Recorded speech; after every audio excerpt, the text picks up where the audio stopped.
Deep within the war's gnawing darkness, in the hushed intensity of a German command bunker, a gamble was being laid. Maps scarred with the lines of conflict unfurled possibilities. The plan was audacious, a desperate lunge against a bleeding front. The architects of this offensive, fueled by a flicker of fading hope, believed victory was not just possible, but imminent. In December of 1944, the Ardennes forest lay dormant, a vast expanse of winter's quiet slumber. Snow-draped and serene, it presented an image of profound peace, a landscape utterly oblivious to the storm gathering on its horizon. Across the scarred face of Europe in 1944, the tide of war had begun to turn. Allied armies, forged in the fires of relentless campaigning, pressed ever eastward. The German war machine, once invincible, found itself on the defensive, its lines stretched and its resources depleted. Yet, in a desperate bid for survival, a final audacious gamble was conceived, a surprise offensive through the Ardennes. The assumption was brutally simple. The Allied forces, weary from their relentless advance, would be caught utterly off guard. Their supply lines, already stretched to their breaking point, would snap under the sudden, violent pressure. The enemy believed the very sinews of Allied power would unravel, but they profoundly underestimated the American engine. They failed to account for the ceaseless hum of factories, the vast, meticulously managed reserves of fuel, and above all, the iron will that drove the relentless delivery of everything needed to fight and win. Beneath the concealing embrace of the Ardennes, a vast German force amassed. Tanks, trucks, and artillery, hidden by camouflage netting, formed a coiled serpent of steel. The forgotten forest, so recently a sanctuary of silence, now pulsed with the potent, concealed energy of an impending offensive. December 16, 1944. As the first light of dawn broke, a surprise offensive erupted. German panzer divisions, relentless tide of steel, surged through the Ardennes, their speed and ferocity designed to overwhelm. The initial thrust was shocking in its speed and audacity. Panzer divisions sliced through the Ardennes, their advance a terrifying spectacle of mechanized warfare. The enemy believed their strategic gamble was succeeding, overwhelming the defenses with sheer momentum. The initial American response was one of profound shock, bordering on chaos. Units found themselves cut off, their communication lines severed by the swift German advance. The enemy, witnessing this disarray, firmly believed victory was now inevitable, within their grasp. American soldiers, caught in the unexpected storm, scrambled to establish defenses. Faces etched with surprise and disbelief also hardened with a raw, unyielding determination. The enemy's perceived victory was about to face a resilience forged in the fires of necessity. But back in the factories, the wheels of war never stopped turning. Arsenal of democracy was already at work, its immense power a hidden force. From the automotive heartlands of Detroit to the sprawling oil fields of Texas, the industrial infrastructure was a colossal, unseen beast, utterly unknown to the enemy who dared to challenge it. Fuel, the very lifeblood of any modern army. The Germans had gambled on a swift, decisive victory, a blitzkrieg that would drain their precious fuel reserves to the dregs. America, however, possessed an ocean of fuel. Tankers sailed across the Atlantic, a ceaseless, unyielding stream of vital energy, a testament to an industrial capacity that dwarfed all others. Timing. The initial German advance was a ferocious storm, a lightning thrust that carved a deep, dangerous salient into the Allied lines. But a salient, by its very nature, demands constant, unremitting supply. And that supply was precisely what the unseen arsenal was designed to deliver, long before the first shot was even fired. American commanders, though blindsided, began to marshal their response. The grim strategy was clear: hold the line, bleed the enemy, and await the inevitable tide of reinforcements.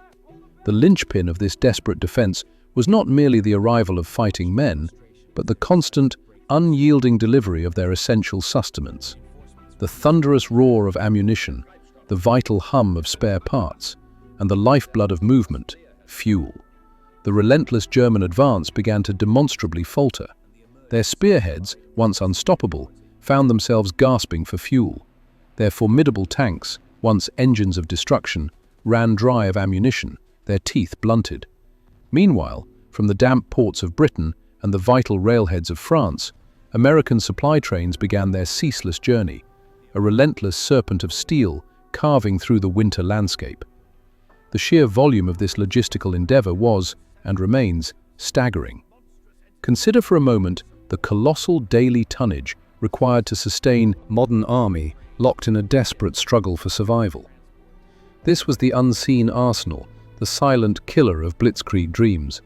Victory forged not in the heat of battle, but in the methodical, unyielding might of American industry and its capacity for relentless delivery.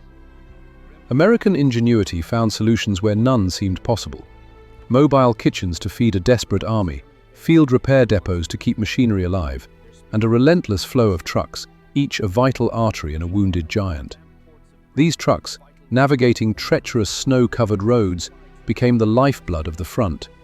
Soldiers, battling the elements, unloaded vital supplies in the harshest weather, a testament to their unwavering resolve. The true advantage lay in the pre-positioned reserves, vast depots established with foresight and strategic brilliance before the offensive even began, stood ready to be tapped, a hidden wellspring of power. The German supply lines, stretched impossibly thin and exposed, became targets. Allied air power, though hampered by the unforgiving winter skies, began its relentless assault, chipping away at the enemy's sinews. Aerial reconnaissance revealed the enemy's desperate vulnerability. Then Allied fighter bombers, descending from the grey skies, struck with devastating effect, turning vulnerable convoys into infernos. But the American supply lines, though also under immense strain, proved far more robust and adaptable, a testament to meticulous planning and sheer industrial might. American engineers worked with feverish intensity, rapidly repairing damaged railway lines, while truck convoys, undeterred, rerouted, finding new paths through the impassable snow and ice. The battle for Bastogne, a critical crossroads, a vital prize.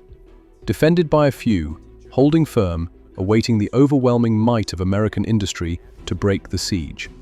American soldiers fought with a ferocity born of desperation, their tenacity a shield against the encroaching enemy. Each position held was a victory in itself, a silent testament to their will. German commanders watched in frustration. Their decisive breakthrough was stalled, their momentum broken. Reinforcements were desperately needed, but the fuel, the very essence of mechanized warfare, simply wasn't there. Inside the cold, damp heart of the German command, a chilling realization was dawning. Whispers of fuel shortages, once a minor annoyance, had escalated into dire pronouncements. The audacious gamble, hinged on speed and surprise, was faltering at its most fundamental requirement, the very lifeblood of mechanized warfare. Then, as if a celestial curtain was drawn back, the Allied air forces began to assert their dominance. Their presence, once a hesitant threat, now grew with the clearing skies, becoming a relentless hammer blow against every discernible German movement and supply line. The skies became a deadly battlefield, transforming what little German supply managed to move into a burning inferno. Each pass, each bomb, was a testament to a relentless pursuit. The American logistical machine was no mere engine, it was a hydra. Cut one head, and two more grew in its place, each more resilient, more determined than the last. The ceaseless flow of trucks, trains, and ships was not merely transport. It was a constant drumbeat of defiance, a silent promise of overwhelming force, an inevitable tide washing over the frozen landscape. The German drive, starved of its vital fuel and ammunition, began its agonizing, inevitable grind to a halt. The tanks that had roared with such ferocity now stood as frozen monuments to a strategic miscalculation. The iron fist had lost its punch. The audacious thrust was turning into a desperate struggle for survival, a testament to the fact that a machine, however powerful, is only as effective as its supply chain. And then, the true weight of America's unseen arsenal began to arrive. Not just fresh waves of GIs, but the limitless reserves of tools, materiel, and the sheer unyielding will to win, ready to shatter the last vestiges of the enemy's desperate gamble. The tide began to turn. American armor and ordnance, once strategically held, now poured into the fray, poised for a decisive counterstroke. The Battle of the Bulge, a desperate gamble to shatter Allied resolve, was inadvertently exposing the brittle foundations of German logistics.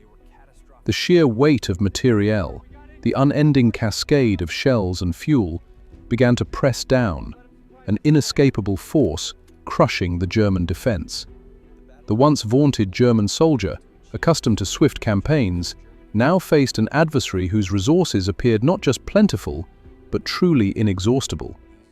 The brutal winter weather, initially a brutal ally to the German offensive, eventually yielded, paving the way for Allied air power to assert its dominance. But victory was not solely forged in the skies. It was delivered on the ground, in the silent, vital arteries of war. The fuel trucks, the ammunition convoys, the spare parts. These were the unseen soldiers of the American triumph. The German offensive, once a terrifying spear aimed at the heart of the Allied defenses, was now blunted, its deadly point dulled by the relentless, unyielding force of American logistics. The American soldier fought with unwavering courage, a courage amplified by the unshakable certainty of resupply. They knew that beyond the immediate chaos, the gears of war continued to turn, ensuring their fight would not be in vain. The German dream of a swift, decisive victory crumbled with each passing, agonizing day. Their own supply lines, stretched thin and vulnerable, failed to keep pace, leaving their advance to wither on the vine. Deep within the earth, in the hushed confines of a German command bunker, the grim reality set in. The gamble had failed. The offensive was broken. The Battle of the Bulge was never merely a clash of steel and fire. It was a profound contest of industrial might, a testament to the unseen power of logistical prowess. The enemy gambled, believing they had caught the Allies utterly unprepared. They were catastrophically wrong. America's preparation was not regional, but global. It was industrial. The Battle of the Bulge ultimately failed to achieve its strategic objectives for Germany, a gamble that founded on the bedrock of Allied resilience and unparalleled supply chains. The German advance was halted, then reversed, by an enemy that was not outfought, but decisively outsupplied. The Battle of the Bulge proved that in modern warfare, the factory floor and the fuel depot are as vital as any battlefield, capable of winning wars before the first shot is ever fired.